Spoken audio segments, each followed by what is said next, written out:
L'étape du jour part de Boïcon, grande ville commerçante de 170 000 habitants. 76 coureurs sont au départ. Van Rensburg, le maillot jaune sud-africain, ne possède que quelques secondes d'avance sur ses poursuivants.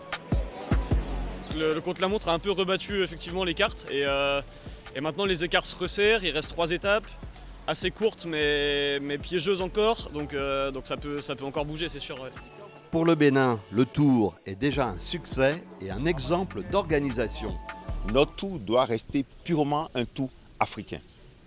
Nous ne voulons pas inviter, comme fait le Rwanda, toutes les grandes équipes, parce que nous devons monter ensemble. Nous devons contribuer au développement des autres pays africains pour qu'ils arrivent aussi à notre niveau. Une cérémonie vaudou accueille le Tour à la sortie de Boïcon.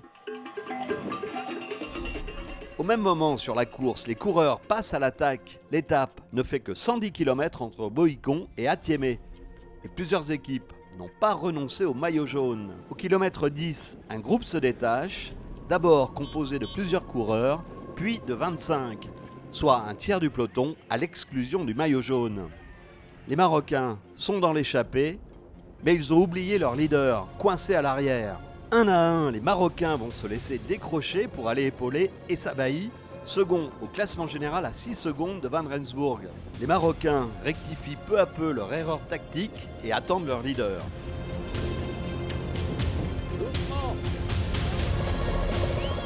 Le peloton se rapproche de l'échappée, le groupe de tête se disloque. Au sprint des 50 km, les équipiers sud-africains passent en tête pour éviter que les bonifications tombent entre de mauvaises mains. Le maillot jaune gère son effort à la perfection. À la mi-course, ils sont maintenant 5 en tête, 2 Sud-Africains, un Burkinabé, un Camerounais et un Français. Les Sud-Africains continuent d'empocher les bonifications des sprints intermédiaires. On se rapproche de l'arrivée et d'un sprint massif du peloton reconstitué.